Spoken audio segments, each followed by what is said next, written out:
Hello, everybody. Welcome to tonight's rescheduled Valentine's Day baking class. It is after Valentine's Day, but we had some crazy weather on the day this class was originally scheduled, so hopefully you can still learn how to make this amazing recipe and then make it for yourself or someone special as a post-Valentine's Day celebration. My name's Carrie. I am City Market's Assistant Outreach and Education Manager. I'm the one who's been sending you all of the emails. Thank you so much to everybody tuning in tonight. This is the only time that you'll see me on screen. I will be behind the scenes after this, keeping an eye on the question and answer box.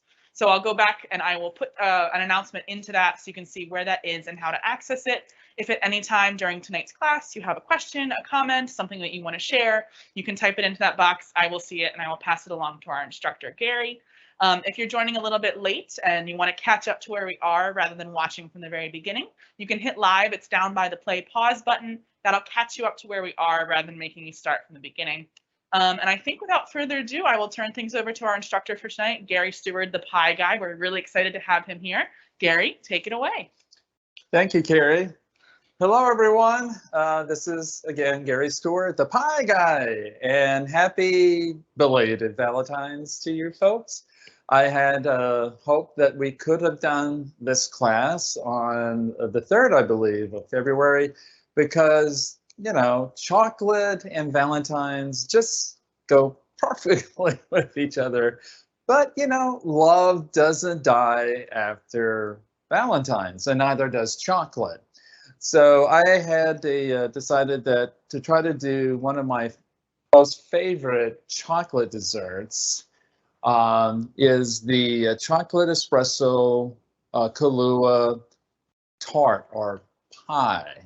And normally I don't show the finished product because usually until the end, because usually they have to be baked. Well, the only thing that's baked in this is the hazelnut chocolate wafer and butter crust.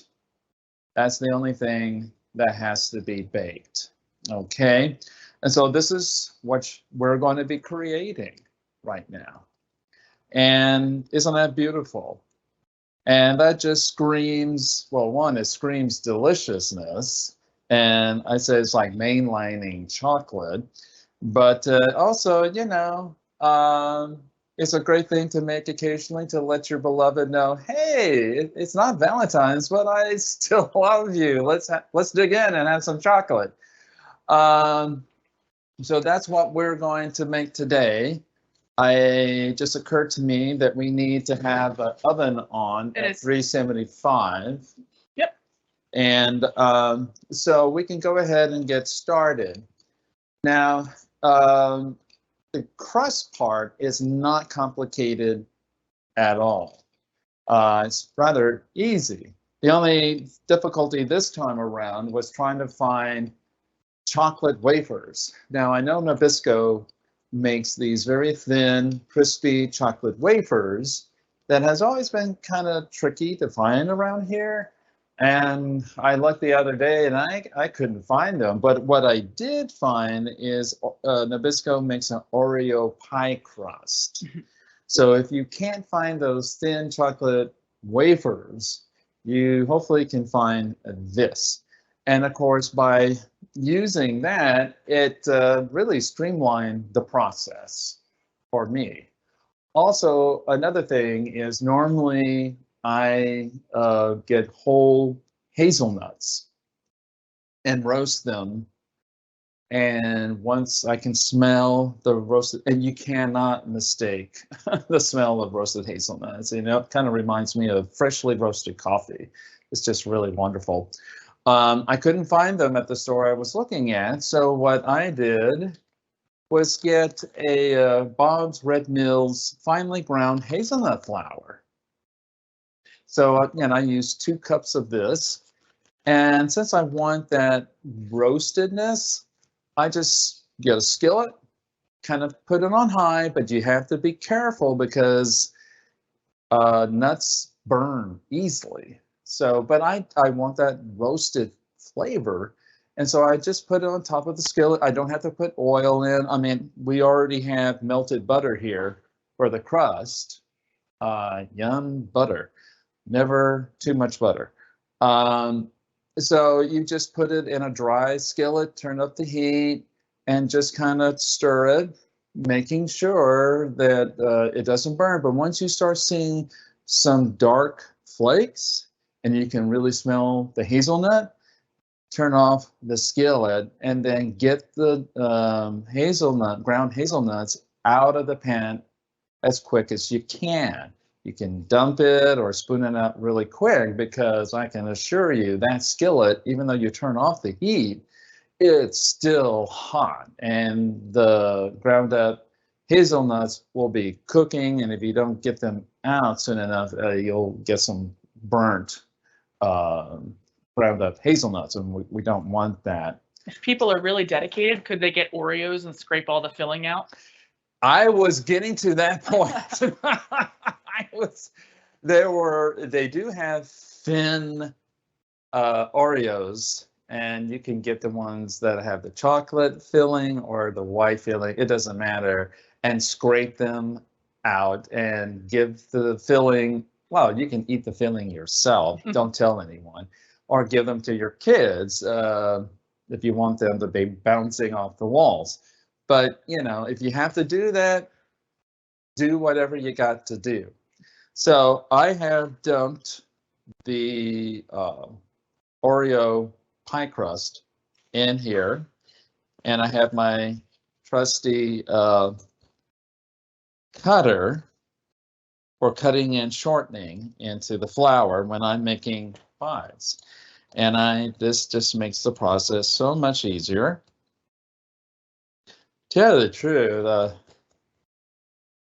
not finding those wafers and not having to go through the process of grinding them, and you know, you can't do it all at once. So this really sped up the process. So the other thing that we love about these classes is that they've reached a much wider audience than just our Burlington, Vermont area. So if you're watching us tonight and tuning in, let us know in the question and answer box where you're watching from. If you're willing to share, it's kind of cool to think about that we're sharing this experience kind of with everybody and not just the Burlington area. So let us know. Yeah, please do, because in the past we've had folks as far away as I think as San Francisco, even El Paso. My husband and I were from Dallas, Texas. We moved here towards the end of 2019 to get the heck out of Texas. And we had folks from Kansas, all over the place, and I was really amazed. So please let us know. Have we heard from anyone yet, Carrie? Someone just commented they're watching from LA. Yay, LA. We have a friend. San Diego. Yay. Hello, San Diego and LA. Channel Islands, California. Wow. Troy, New York. So we have people commenting, and I do see the little bit of video glitching. I'm not sure what's causing it. I'm going to try a few things on my end, but it's just a very small amount on like the tops of the closets. It's not really new. Okay. It's very odd. I'm going to try to figure that out. All righty. Now I got that nice and ground powdery, and now, God, I love hazelnuts. So again, it fixed itself. I don't know what I did, but hopefully that should be better for people. All right, thank you very much. Oh, the smell of hazelnuts. It does already smell very good in here when we just melted butter. There's nothing quite like it. Even roasted almonds or walnuts, which I love. I love cooking with the nuts. Mm-hmm. Not so much peanuts myself, but walnuts, pecans. Pine nuts? Are you a fan of pine nuts? Oh, I love pine nuts. I really do. And I started using pecans, of course, hazelnuts. And I made recently a couple of pecan pies, bourbon pecan pies. And one of them, since I was short on white Caro syrup, I used maple syrup. So it was a maple bourbon pecan pie. Mm-hmm. And I served that here with my co-workers in the grocery department. I work at City Market at the South End, the newer store, in the grocery department. I'm a stocker. and taking a hiatus from social work. And I tell you, it was like buzzards around a roadkill. I mean, it was gone quickly, and it was. I love the maple added to it. Gosh, Okay. you have to in Vermont, right? What was it? Oh yeah, of course it was Vermont. I mean, in Vermont, I mean, when I just, to me, if you say maple syrup, it's like, oh, Vermont. And there's just a lot of different kind of maple syrups here. And I forget the brand that I use, but no artificial maple syrup. I mean, that's to me is blasphemy. I would not do it. So we had somebody ask, is there another option for shortening? I don't think there's any shortening in this recipe. So maybe they just mean no shortening, it's butter. So maybe they just mean in general, are there options if you don't want to eat shortening? If you're vegan, well, this one would be difficult if you're vegan because you use heavy cream, eggs. Maybe there's a way to do it as vegan. I don't know. So that would be something to explore. Okay. But in this one, it's just good old butter. Good old butter. Someone from New Haven, Connecticut, and someone else from San Francisco who says they're going to make their own Kahlua. They don't need a whole bottle, so they're just going to make the small amount for this recipe. Not baking along with you, but can't wait. Wonderful. Canada, there we go. Our Canadian Super. Friends. Now I'm adding a 1/4 teaspoon of salt. Make sure, yep, that is right. Got to have a little bit of salt. And then 1/2 teaspoon, well, it says instant espresso powder. I thought this is really, I like Medaglia d'Oro's espresso Italian roast instant. I thought this was a larger can of instant, but it's not as ground coffee, but it will do. And I always like to add a little bit more. I like it quite often. I have to, for me, I feel like I have to up the amount of spices in my cooking because quite often I find that it's not flavorful enough. So if once you make something and it seems it's good, but I want a little more punch, feel free to adjust the recipe to your taste. We've got San Antonio, Texas. Hooray, Texas! Hey, San Antonio. And yes, the espresso powder was missing from the original recipe that I sent out, but it is included in the mousse part. So if you've got it to flavor the mousse, just add a little bit extra to your crust. Right. And that was my bad for somehow I didn't include that. But if you don't have it, it's okay. This is still yummy, but I try to be faithful to the recipes. So here we are. We got our butter in, and we can put that there. And so I am mixing that in. Somebody's very excited to hear that you used to do social work. They have their MSW and BSW, so that's cool. Yeah, I have a BA in philosophy, almost a master's in philosophy, and then I went into social work. I graduated from the Graduate School of Social Work at University of Houston, Central Campus. And even though it was too late for me to officially join the track, there was a political social work track, which I took a lot of classes in. And I've been an activist and organizer for 30 plus years on environmental, social, racial justice, as well as peace activism, and also supporting and participating when I can for LGBTQ rights. So, yay, social workers. Yeah, every social worker every month should get one of these as compensations. If you could give the measurements for the nuts in grams. Do you happen to know that? I know it's 2 cups. Okay, I'll do some Googling. Right, it's 2 cups of ground up hazelnuts. It looks like 2 US cups of whole hazelnuts is equivalent to approximately 260 grams. So there you go. 260 All right, grams. good. Thank you. I should know it, how to do that. I was a humanities major. Math was not a friend to me. But it'd be good maybe in the future we have, when we print out or post the recipes, maybe have it also in grams? Metric. Metric, Yeah. yeah. I can do that, sure. Yeah. Somebody says they agree with you. They usually add a little bit more vanilla and other things to up the flavors. I am that way. I mean, when I cook something, I want it to slap me and people, not out of anger, but it's like, wow, that tastes amazing. And I think, sometimes I wonder if cooks or people who make cookbooks are wanting to play it safe, because they don't know how people would respond if it's something really more heavily seasoned.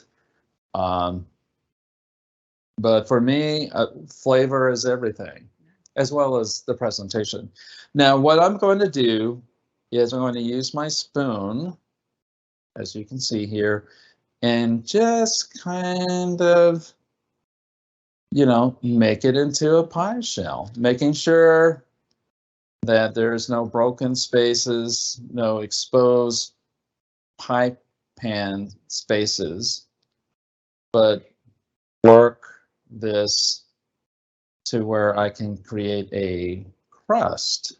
Somebody asked how much espresso you added to this. I put in half a teaspoon. Okay. Of course. Like a rounded half a teaspoon. Yeah, it was rounded. I was not being overly exact. Yeah. And this may not be the best pie shell, but I'm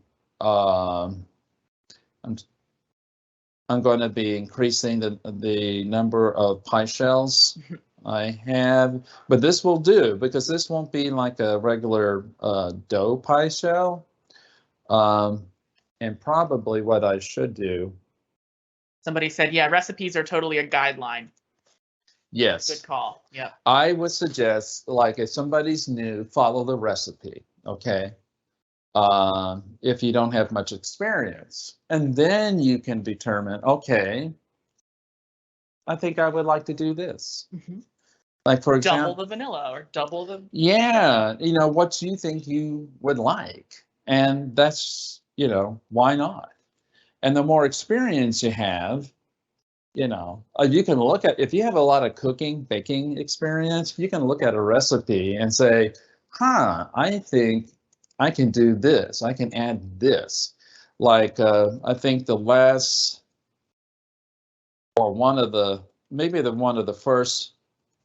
first class that we did, one of the pies I did was the maple walnut tart. Mm-hmm. It was maple coffee tart. And it occurred to me, it's great, just that. But then I thought, well, why not add chocolate? So I added semi-sweet chocolate chips to it. And it just kicked it up.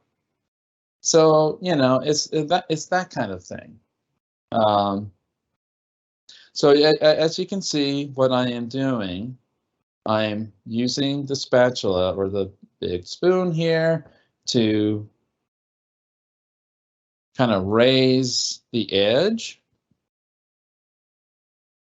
so that it's deep as possible. It is kind of difficult when you're using like graham cracker crust or cookie crust or nut crust recipes because they're crumbly. They're not like, using a regular pie dough, but you can still get it up. And I use my thumb,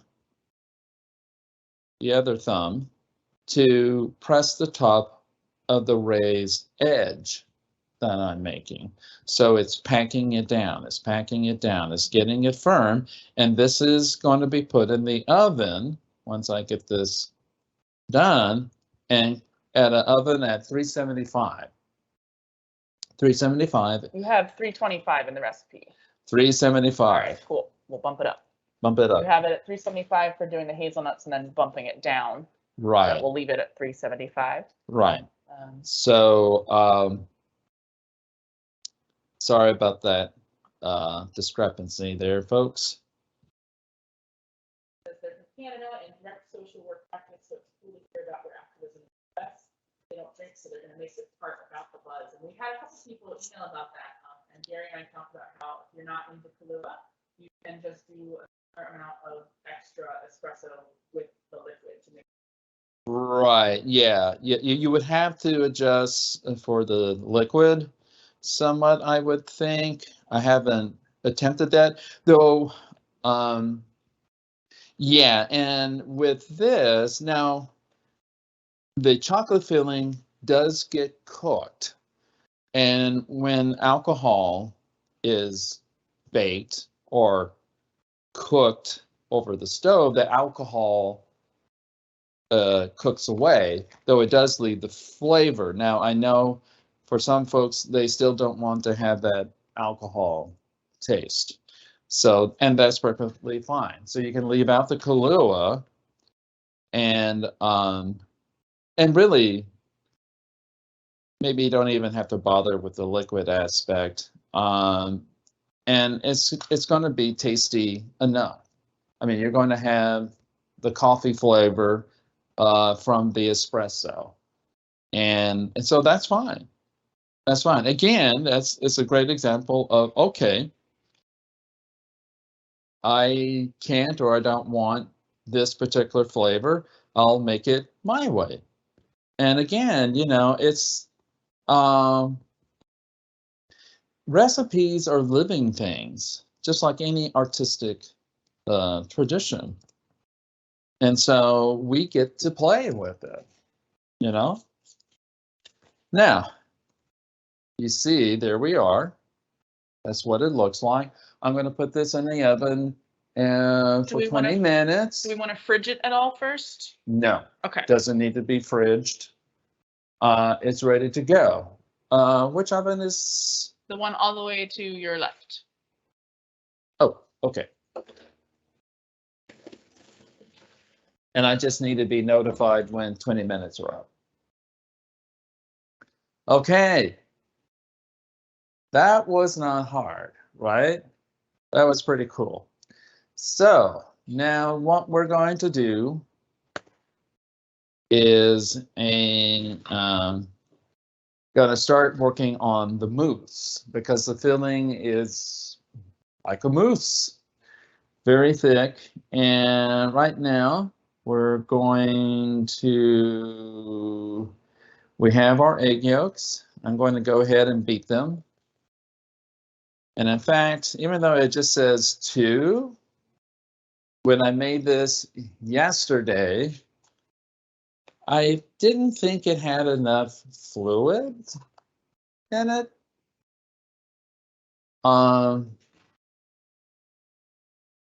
So I am going to add another egg yolk to it.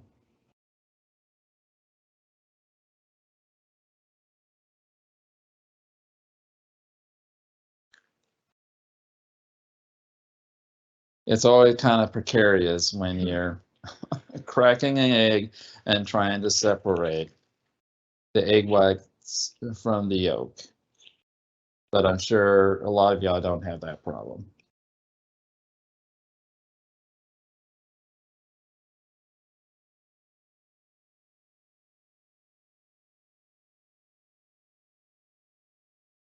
So I'm going to beat my egg yolks.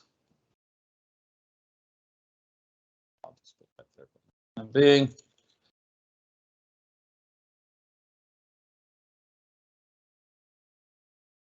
And now I put in my Kahlua.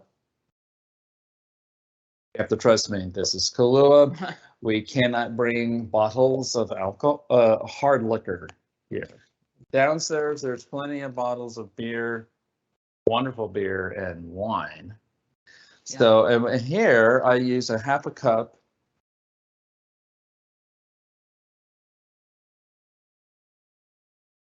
trying to determine. Yeah, that's half a cup. I even used a little bit more because my mixture yesterday just seemed to be a little too solid.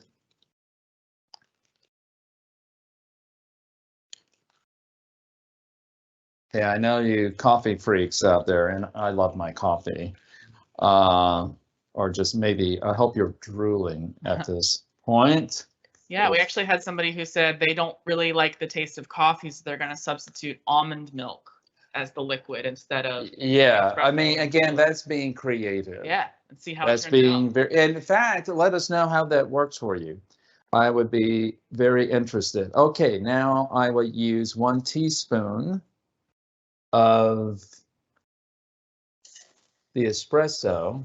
Carolyn asked about what about an egg-free version, and Gary talked about that earlier. He's not quite sure. Yeah, I'm not sure. I would go to a vegan dessert cookbook. Yeah. And just because the eggs are going to add so much structure, I don't know what you would. Yeah, that's right, and flavor. So I'm not a vegan. I've been a vegetarian before. So you would have to look to see how in a vegan setting or recipe would do a mousse. Yeah. Something like that. I have made avocado chocolate mousse before. And I have made, okay, 1 teaspoon espresso. I have made a pudding, a chocolate orange pudding with tofu. And it had honey in it. And you blended, I forget what else, and it was really good. Of course, the tofu I used in that was like silken tofu, which would be the appropriate one. Like if you're going to make a vegetarian or vegetarian pudding. I mean, if you want to make it vegan, then you wouldn't use honey. Okay. Someone says, how about replacing Kahlua with chai tea? That sounds good if you like. That would be interesting. Chocolate plus. Or maybe I don't know if I would put like maybe you could, or you just put the spices that are associated with chai. But you can try with the liquid because I mean the Kahlua does add some liquid to it. Yeah, everybody's sending these great ideas. Go try it and then send us pictures and let us know how it goes. Yeah, please let us know. Okay, and salt, a pinch of salt. Where's my salt?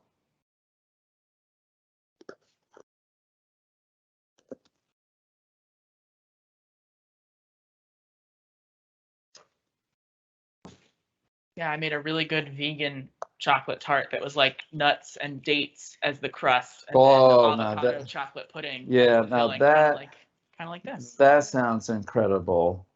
And now I put in my unsweetened cocoa, Ghirardelli. Of course, there are other brands that you can use, and I'm going to put in a half cup of unsweetened cocoa powder. If this will cooperate with me. Just kind of stuck there. Feel free to use a knife and just rip it open. See. See, that's another thing. There's always these comic moments in cooking. Looks like you have a defective bag. It's like not kind of, yeah. Oh, there we go. It's playing hard to get. So, you know, that's just in cooking. There's always the little surprises that come along. So, let's see, half a cup. See if I can find. Anybody else have any questions at this point that I can pass on to Gary? Go ahead and put those in the chat and I will see them. I apologize for the occasional glitches in the camera view. Not sure what it is, but this poor camera's been through a lot this pandemic, so maybe it's just tired. I'll work on it for next time. I'm sure all of us are tired of the pandemic. And I'm happy not to have to wear a mask now, at least with this. Yeah. So I added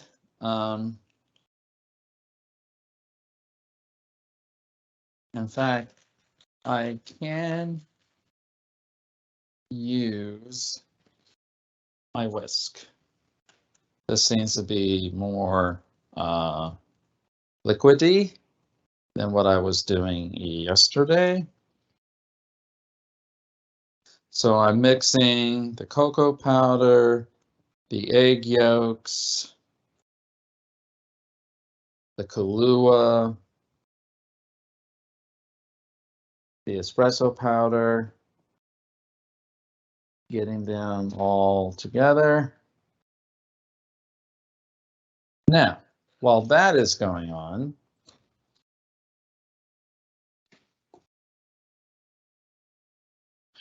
it's time to melt some butter over this pot down on here has water that I'm going to be boiling, but the water is not touching the top pot. We don't want that, but the heat will hit the top pot and will help us to facilitate the cooking. So I need some butter, 4 tablespoons of butter.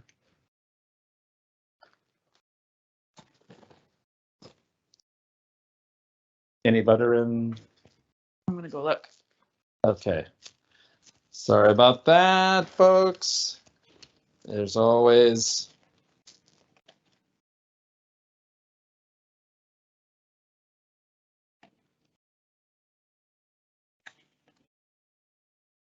I'm gonna make it work with a little bit of butter and some ghee, which is yes, ghee butter. is perfect. Oh. Thank you. So we're going to heat up 4 tablespoons of butter. Gonna let that melt. And let's see here. Ooh. It's pretty. And I love ghee, which is clarified butter. It's wonderful stuff.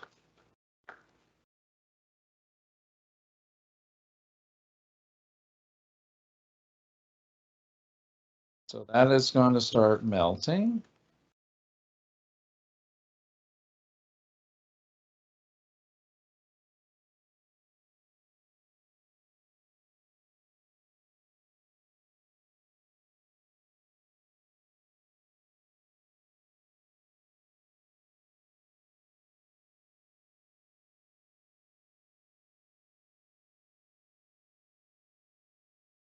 Looks like that's getting close. And just a little bit more. There we go. All right. So we're melting the butter.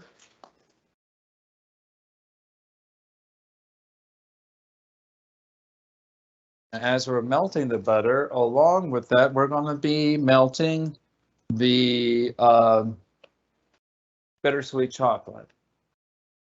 I got Ghirardelli's Premium Baking 60% cacao bittersweet chocolate. Sometimes I've seen it like 53% cacao. Just bittersweet. I broke these up.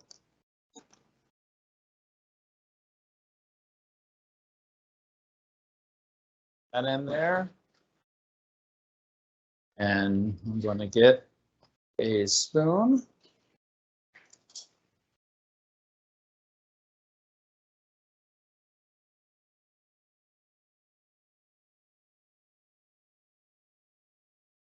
This will cook relatively quick. Let that do its number.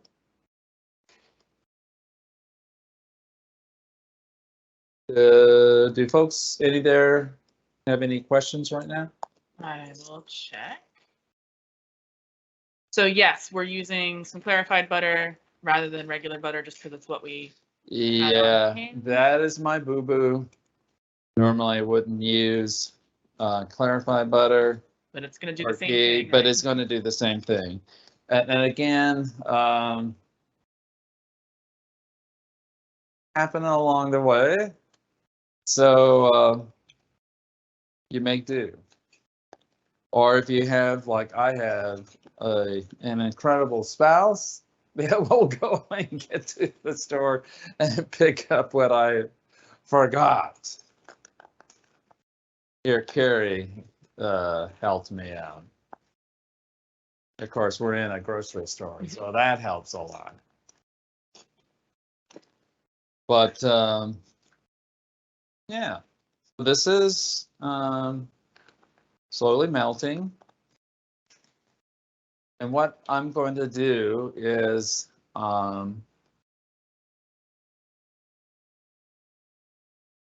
when this is melted, I'll whisk in or just mix the this mixture of the cocoa powder, the egg yolks, the Kahlua. I mean, and just look at that. Isn't that fabulous? This is fine. And also, one of the great things about this recipe is, you know, there's a lot of spoons and whisk and bowls to lick. Okay, and the chef has first dibs. They get first dibs. Of course, if you have your partner, hubby, wife nearby, you know, you should give them a couple, you know, a spoon at least to lick. Can't let any chocolate go to waste. I mean, that would be a terrible, terrible sin. So somebody, Carrie has asked, you've added an extra yolk from the recipe. Are we going to add the extra white as well? I'm going to go ahead and do that because it's for the meringue. And that just will, you know, make extra filling, right? Yeah, it'll fluff up the meringue more. I may add just a tad bit more sugar because of that, just a little to compensate. This class is a study in how to make things work with what you have on hand, right? Right. So you don't want an extra egg white banging around, just toss it in there. It's yeah, fine. Toss it in there. Don't waste it.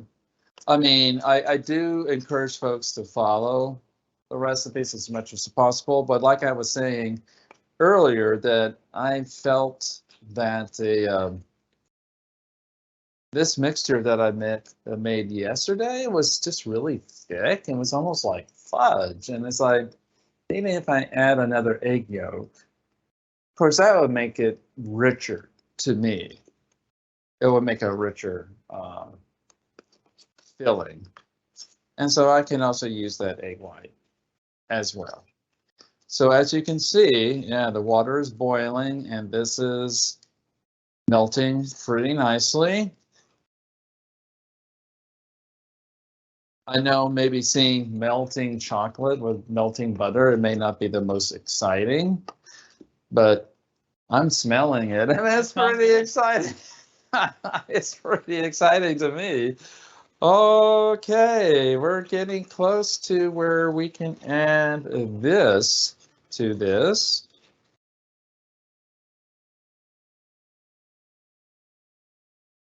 Let me check here. Okay. You've got about 4 minutes left on your crust, just giving you a Okay. Do you have a cooking thermometer, like for candies? If you don't, that's fine. Look and see, and then if not, I can run downstairs. I think we have one that's like low temperatures. Like, let me see what we got. There we go. Thank you. Yeah. Great.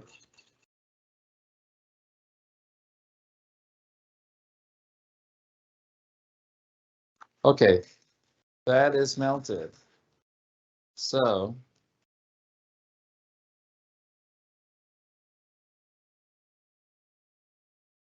I'm going to put this into this butter chocolate mixture.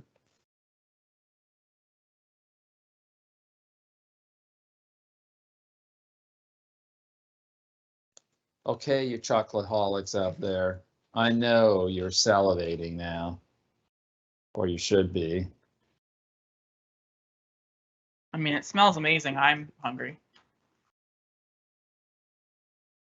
This camera is acting so strange.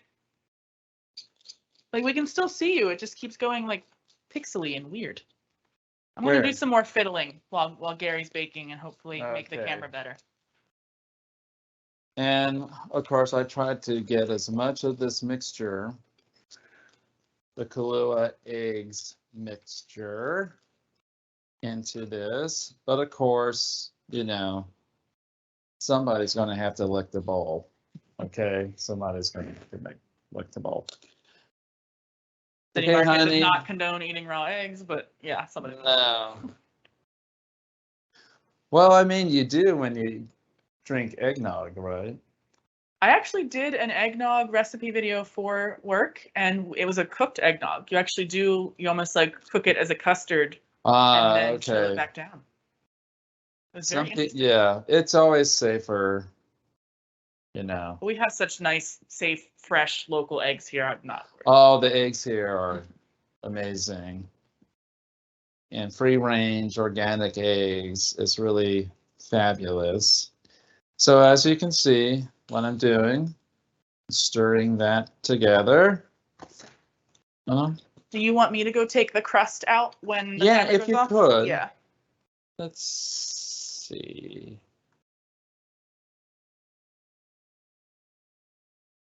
I don't think this is indicating anything. Is it dead? Yeah.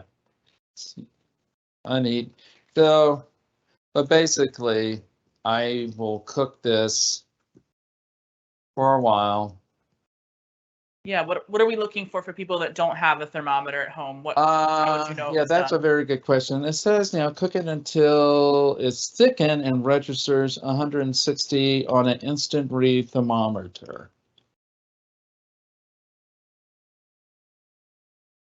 So I'll cook it a little bit longer. Oh, sorry for the loud squeak. I'm taking the pie crust out. Yes, the pie crust is out. And we're going to use that pie crust. Well, not that one. I already have a pie crust that I baked ahead of time. Because the thing is, in putting the mousse, the chocolate mousse, into the tart, you have to have your crust cooled completely.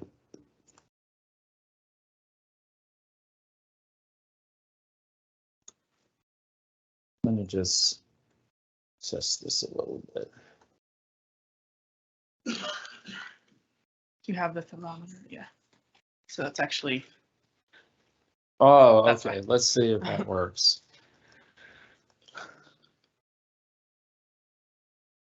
Yeah, there it goes.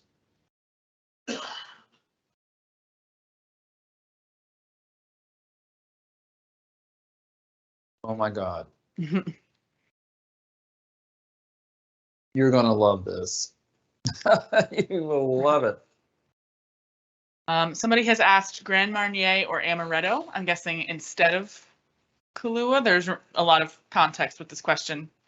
Grand Marnier or Amaretto? I would say Grand Marnier because you already have the hazelnut. So I don't know, adding something that's would be nutty. Contrary, nutty that's contrary to the hazelnuts. But Grand Marnier or any liqueur, orange liqueur, would be fabulous. Let's see. Let me get this. We can turn the oven off at this point, right? Nothing Yes, else we needs can to get turn the baked? oven Okay, off. great. So this is getting up close to 160. That's what we want.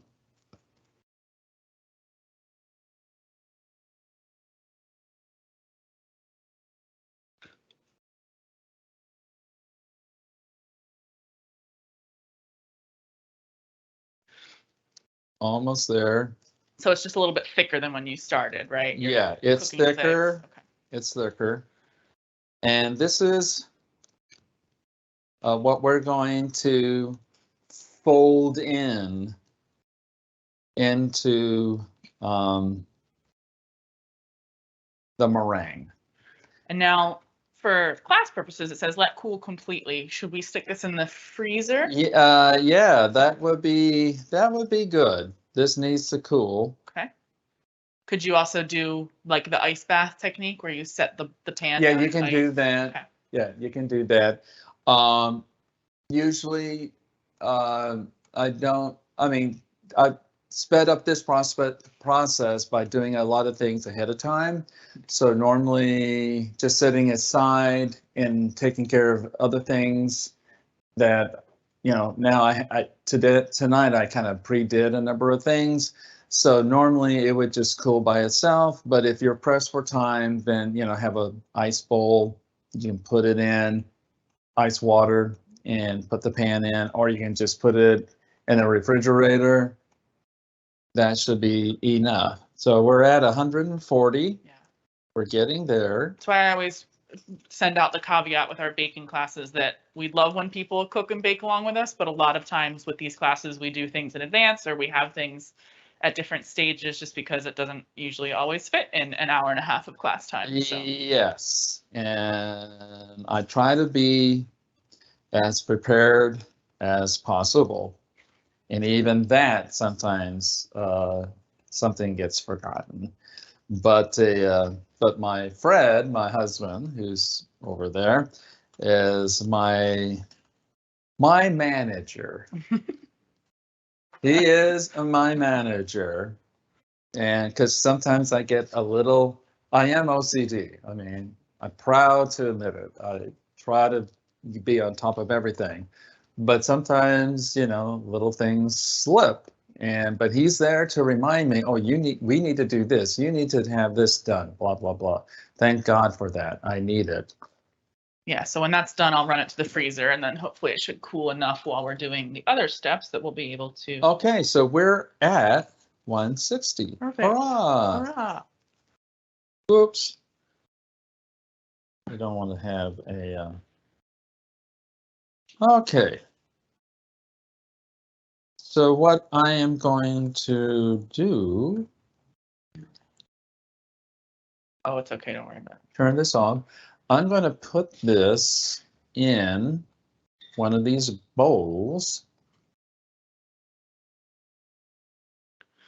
and have this chocolate put in this bowl. And so I can have this bowl prepared to do the meringue. Now let's say, oh, cooking meringue? I think this is probably the step that people are most excited to see you demo because I think meringue scares a lot of people. Yeah, intimidates them maybe is not. Yeah, it does. And I can do a meringue. I have to express humility. I guess I just need to practice even more. I can't get my meringues to be exactly like my mother's or her mother's, Grandma Creagh's. Their meringues just were incredible. They were big and fluffy, right. And that needs to be cleaned. Yep. So I can do the meringue. Big and fluffy, and they had this beautiful golden tan color. Oh my gosh, they were just incredible, beautiful. Let me put this over here. That can go into the refrigerator and cool down a little bit. So now what we're going to do is we're going to be doing the, well, I've already got the whipping cream. This is done. And it says, you know, this has a cup of heavy cream, and I beat it up to where it had firm peaks. So that is done. I did that ahead of time.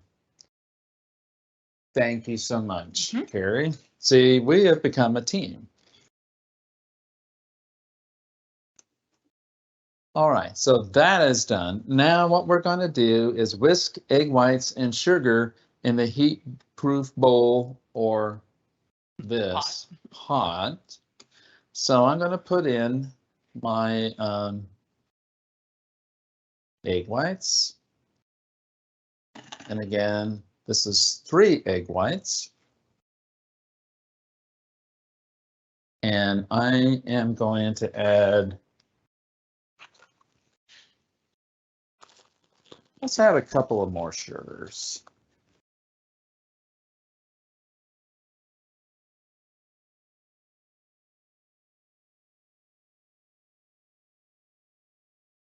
I'm going to find a tablespoon here. Let's see, tablespoon. Well, we know that 4 tablespoons is a 1/4 cup. Okay. Oh, quarter. We have our handy measuring conversion things on the door behind you. Yeah, 1/4 cup is 4 tablespoons. Okay. I love those stickers. I want a set of those for my house. So I'm going to add just a little bit more sugar to this. And so now we're just adding a little extra to make up for the extra egg. Right, Okay. for the extra egg whites. So, okay, and now I need to use this. Okay, so we can unplug this for a little bit. Do that. Also, this just needs to be rinsed. Thank you. Boop, boop, boop, boop, boop.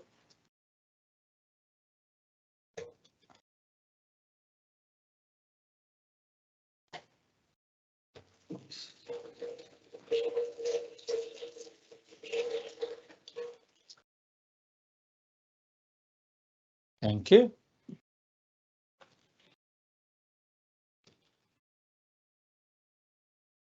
Anybody else have any questions at this point? I know we're just getting started in the meringue process, and any questions? Go ahead and put them in. So at this, I'm whipping this, whisking this.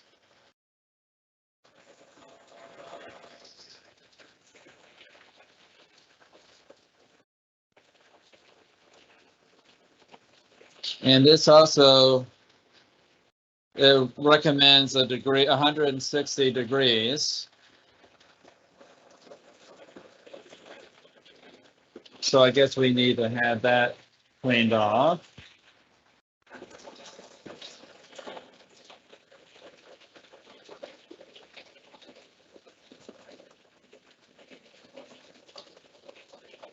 Thank you.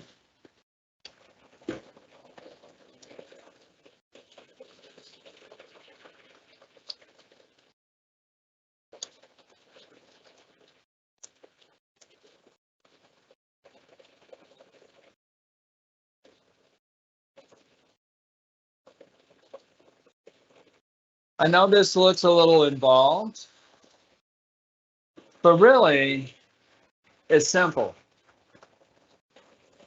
You know, whipping up heavy cream. I mean, that took like 5 minutes to get stiff peaks. The melting the chocolate with the butter, that's nothing. Now, the meringue is a little more involved, but it's just your sugar and your egg whites. Just make sure that you don't put in your egg whites over the heat before you put your sugar in, because then you start cooking your egg whites a little bit earlier than you want to. So as you can see, it's getting nice and frothy. Let's see how that is.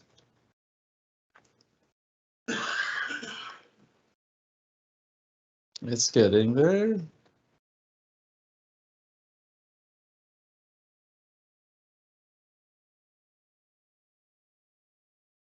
Is this a recipe that you really do need the thermometer for? Like, It's, if you you know, don't have I've one, never done it before. I just kind of look at it and say, okay, I think this looks ready. Never had a problem. But I think, you know, it's good to have, just to be careful because they are wanting to make sure that the egg products are cooked. So it's better to be safe.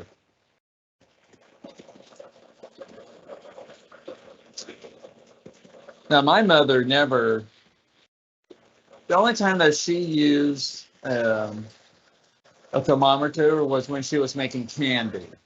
And she was using a candy thermometer when she was making Divine, or what, no, Divinity, which she loved tremendously. And then she would add pecans to them. Now this is coming up nicely, is 120.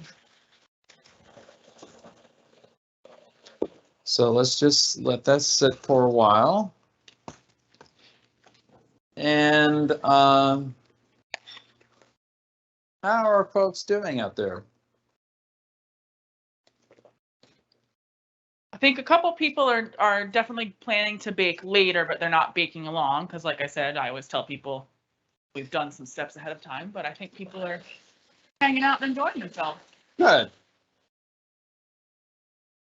And really, I don't expect people to cook along with me, because I have had to, you know, not cut corners. I had to do things ahead of time so that you're not totally bored or that I'm running out of time.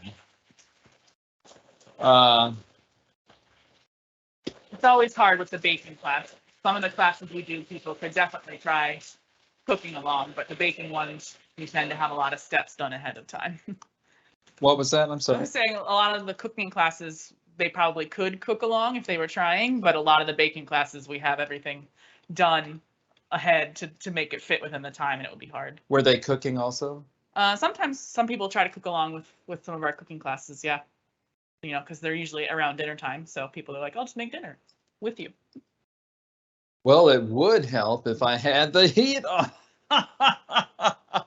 Well, I mean, the thing was hot already from the last one, and so this will speed up the process. I wish I could say I did this just for the comedic effect, but not really. But this will speed up the process.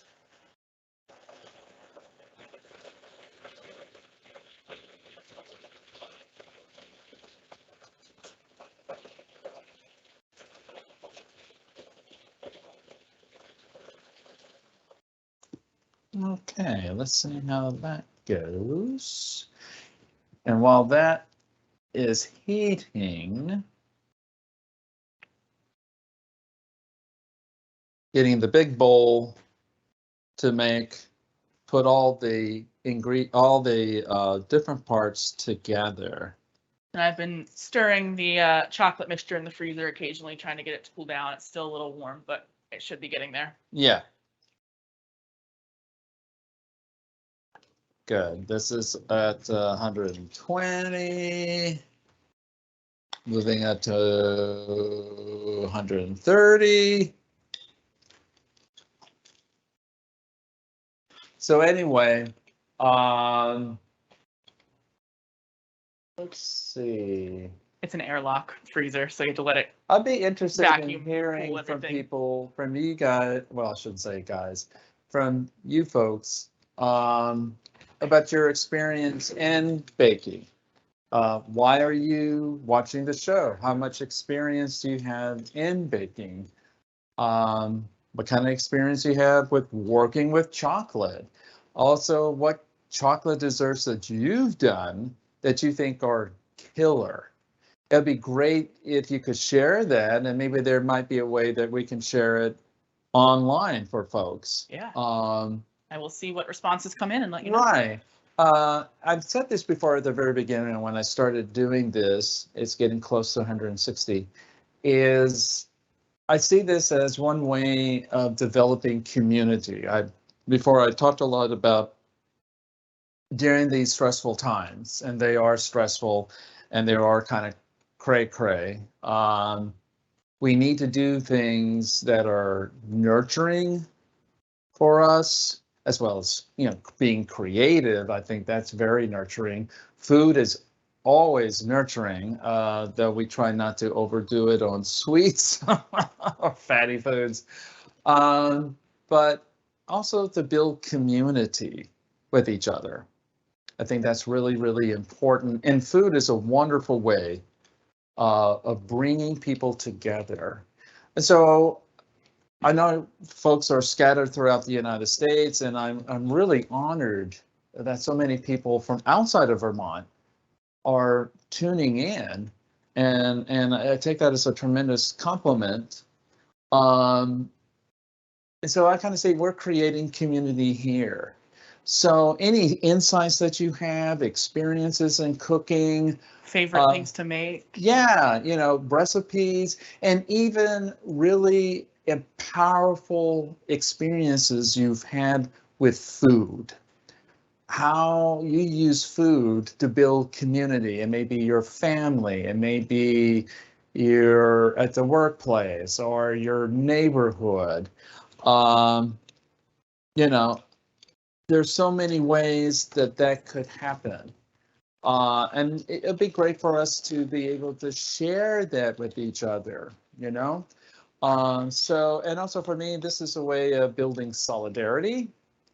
And the Zen master that I studied with, who just recently passed, Thich Nhat Hanh, talked about communities of resistance, communities that we support each other to address the challenges that are facing us, and to resist, the harshness that comes at us and the challenges. So the resistance is also a creative resistance. What can we create together? So we are now at 160. Fabulous. Let's turn that off. So Michelle asks, with the substitution of hazelnut flour for the whole hazelnuts, was it also just 2 cups of flour with the volume? Yes, it was 2 cups. Okay. Because when I grind my hazelnuts, it is for 2 cups of ground hazelnuts. So, yeah. All right. So here's our meringue.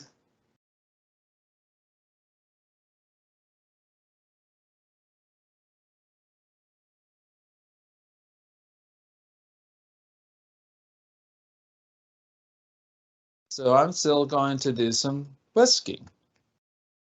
So we got this.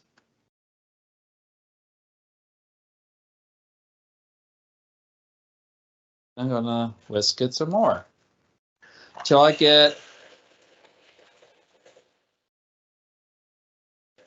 it starts peaking. Now speed to high until soft peaks form.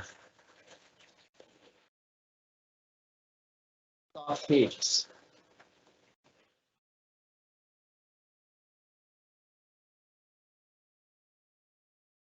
So again, even though this has a number of different parts to the recipe, really, when you look at each part, it's not that complicated.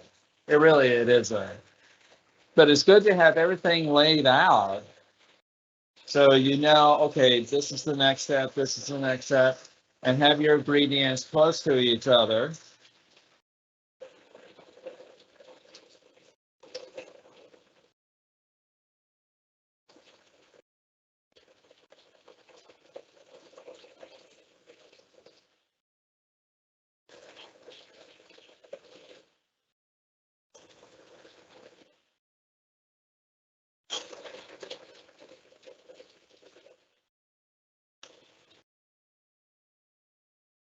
Okay, I'm going to ask folks. I think that these look like soft peaks. Does that look like soft peaks to you? Kind of does to me. Okay, now all of this is magic to me. I mean, it really is. But now this is the where we do our bring in the key 3 elements, substances that create the actual mousse. So this time around, I will need the chocolate mixture. Okay. Even if it's slightly warm, okay, yeah, it's probably it's okay. It's okay.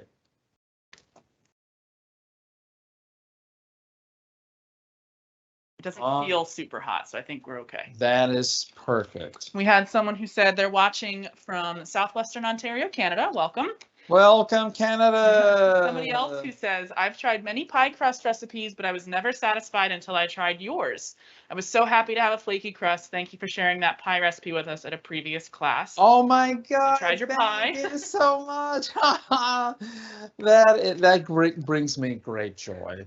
I mean, my husband and I, we've had great pies at places where they kind of mass produce them, not to the level of, you know, Sara Lee or, you know, Marie Callender, but there was a place in Dallas, Emporium Pies, and they were great, but still the crust wasn't, except for their apple pie, it was good. But there is something about, if you can get your crust done, that's half of it right there. Okay, and there's nothing like a perfect crust. And again, this whole issue of, for the most part, you know, having your flour cold, your butter cold, your sugar cold, having a cold bowl. Though in Vermont, in the wintertime, maybe you don't, unless your kitchen is warm. And then, you know, ice water, and having your butter and your shortening cold. And that helps prevent the shortening from melting in when you're adding it to the flour, because melting, if you don't have your pockets of fat and shortening, you'll get a tough crust. So now, I'm sure there's a lot of you Schitt's Creek fans. My husband and I love that show. I love that show. And then there is that scene where Mara tells David, fold in the cheese. And he's like, what does that mean? You know, you folded the cheese in half, and, you know, no. Poor David. He should know, as a gay guy, he should know how to have cooked. But anyway, this is what folding is. I just turn it over, the chocolate in the meringue, just gently. Yeah. Like that. So while you're folding, a couple things came in. Someone says, with 3 different processes in this recipe, it's a challenge to undertake. Cookies, simple breads, bundt cakes, anything that takes 1 mixing bowl and pour into the pan is what I tend to bake. Looking forward to devoting a half day for this pie. So someone's trying some new techniques. Right, yeah, and it really, maybe 3 hours, so it's not half a day. Yeah. Now, there are some recipes that can take some time, like when I make my traditional English Christmas country cake, that is involved. But something like this could take 3 hours. So make it fun. I've said this before, have your most favorite music going on. I can't imagine somebody wanting to make desserts playing death metal or black metal or whatever, dungeon metal. But if that makes you happy, go ahead and have a glass of wine. I would limit to 1 glass of wine. You want to be sober when you're cooking, or whatever, a nice cup of coffee, and make it relaxing. Make it fun. Because really, to me, it is fun. Making something that is beautiful and it tastes incredible, and people look at you like you're a magician. How did you do this? A couple people want your pie crust recipe now, so maybe we'll see if we can send that out to everybody. Yeah, yeah. And again, I got that from a cookbook that I just really liked.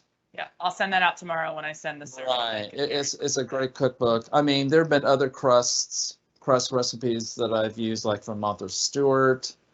But I just really like that one. It combines the shortening and the butter. I think that's the main thing. It combines shortening, vegetable shortening, and butter. And I use a non-hydrogenated shortening made by Spectrum. And I keep it refrigerated. So the shortening provides a flakiness. That's what you want. But also the butter adds the flavor. So it's that combo that I find really magical. Now, sometimes for some desserts or pies, but particularly tarts, when they have like what they call pâté sucré, it's the crust is like a cookie crust. And so it will be butter, just butter and a little more sugar. Okay, so it's just what the recipe calls for. So if it's a tart, usually it would be like a pâté sucré, kind of an affair. All right, so this is almost done. Yeah, we have someone saying that their whipped cream and their meringue both broke, and they're wondering maybe what happened. Was it overmixed? If What they're broke? The whipped cream and the meringue both look broken, like kind of wet and. Okay.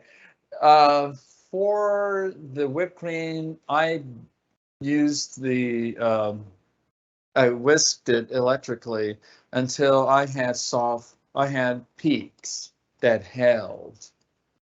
So, I mean, yesterday it kind of clotted a little bit, but it still worked. As for the meringue, I don't know if you didn't beat it long enough. Or either not long enough or too long, maybe. Can you overbeat a meringue and have it break? No. I don't think. What did they mean by break? Like it's not. It kind of got thinner. Like it didn't get thick and stiff. It got wet looking. Oh, I would say that maybe they didn't beat it long enough, because as you could see what we were doing, I didn't have the heat on. There was still some heat from prior. So, but I kept beating it until it got that temperature, 160. But I kept beating it, and once that was done, now when I put it here, it did look kind of broken, but then I did the second beating, which was to get the soft peaks. I don't know, maybe they forgot that part, because before you add the chocolate mixture, you have to, once you take your meringue that you cooked over the steaming water, you put it in the larger bowl, then you beat it again. So, and again, when I put it in here, it looked a little broken, but I was like, okay, well, I'm supposed to beat it anyway, and you beat it until you get some soft peaks, and that's what I did. So maybe that was the issue. Again, don't despair. Just keep going. I remember my mother, she told me that she tried to make chocolate meringue pie, and the first one didn't work.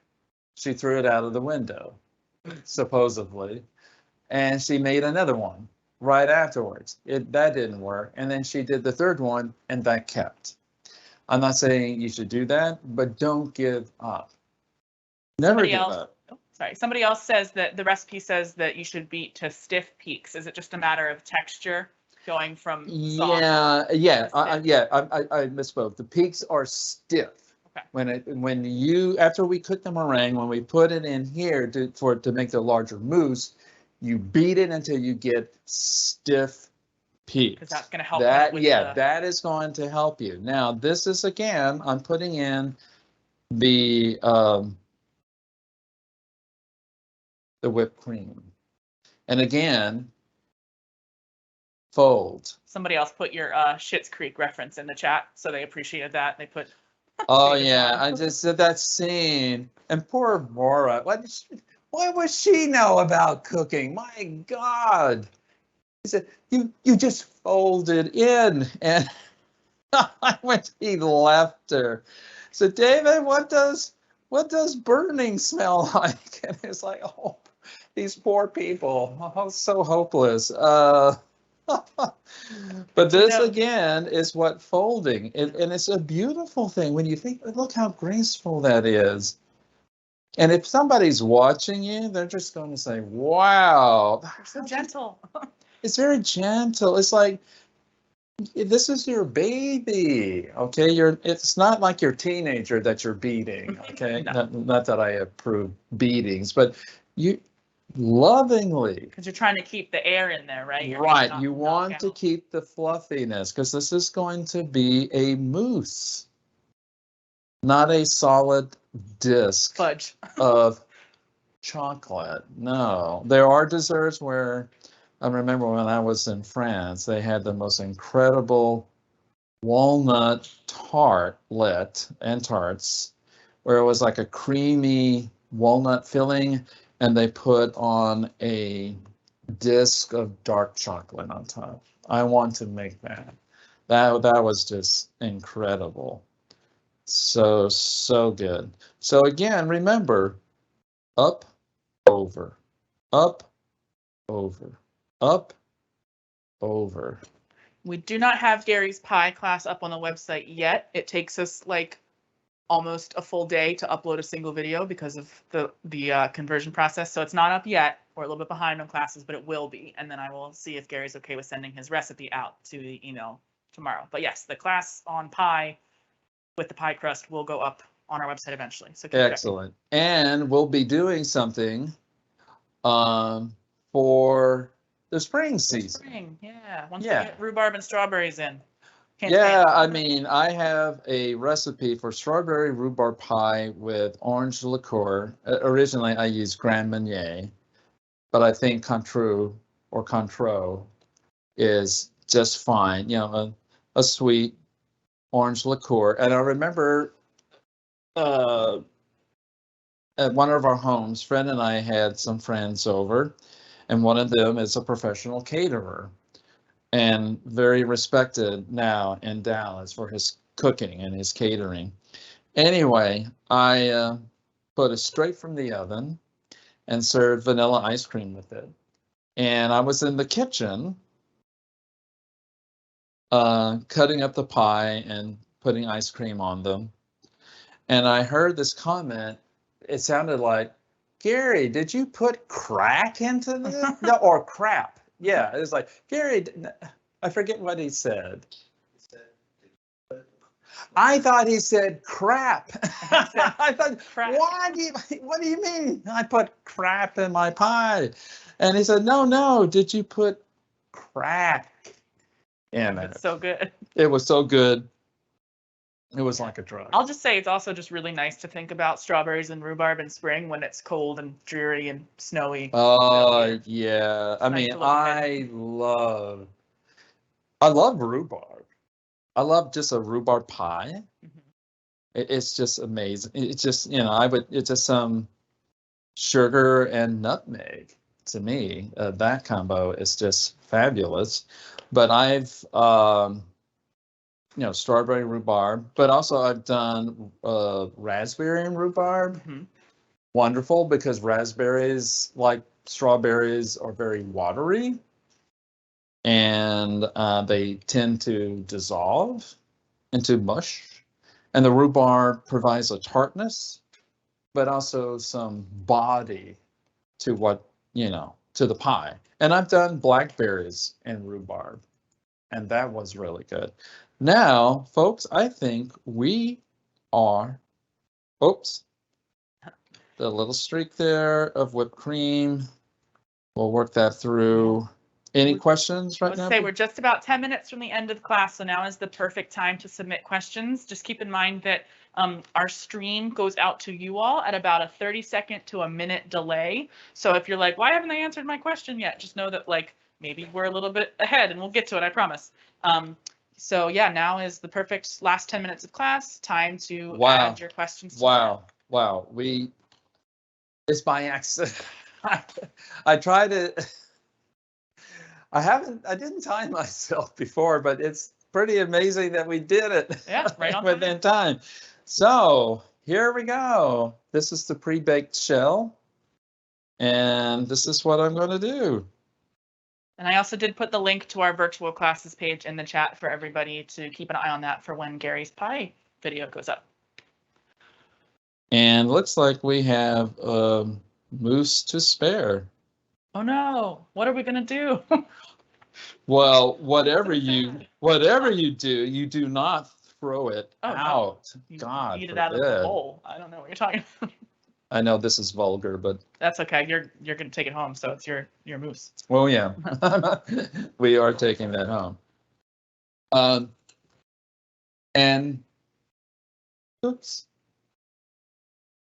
So how long should this chill before you serve it at this point? You can still at least let it sit for an hour.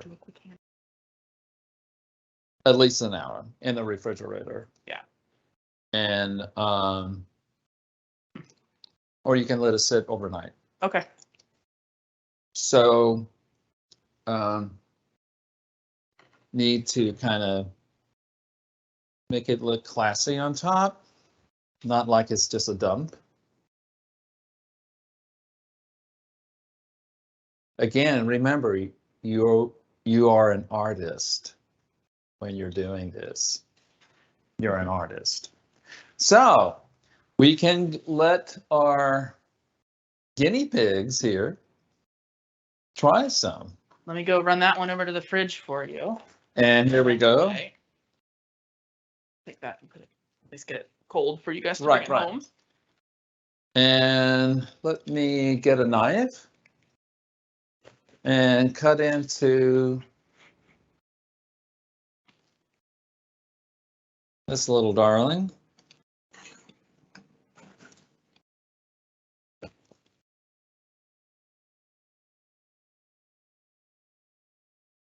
So this one has been chilling. Oh yeah, I made this yesterday, so it had all night. So somebody asked, the mousse looked thin when you poured it in. Does it firm up considerably in the fridge? Yeah, it will firm up. Yeah. And plates? You're right, right here? Right there, okay. And then to your right.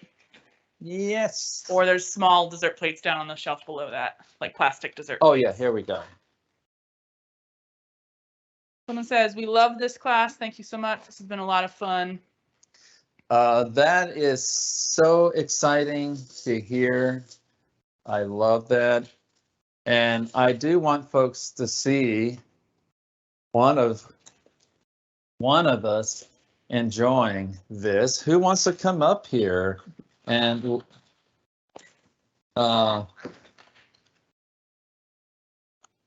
already seen me. I feel like they should see Fred. This is my husband, Fred Patchen.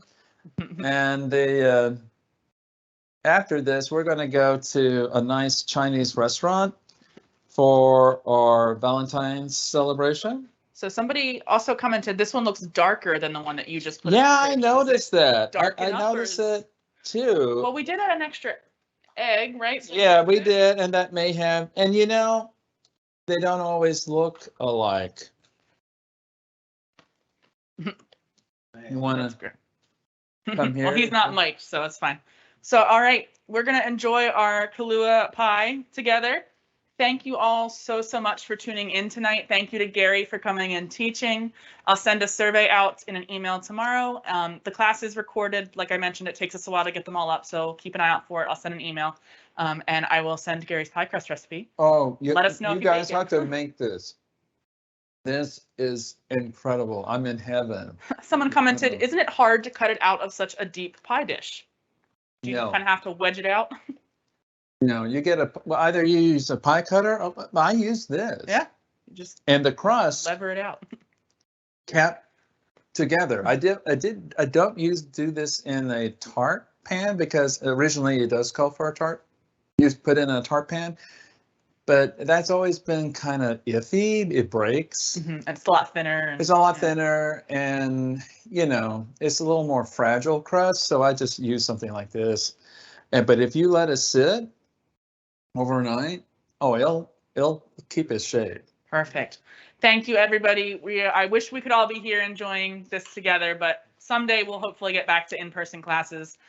Keep an eye out for my email tomorrow. Thank you all so much. Hope you enjoyed the class, and big thanks to Gary. Thank you so much for your support, and keep baking.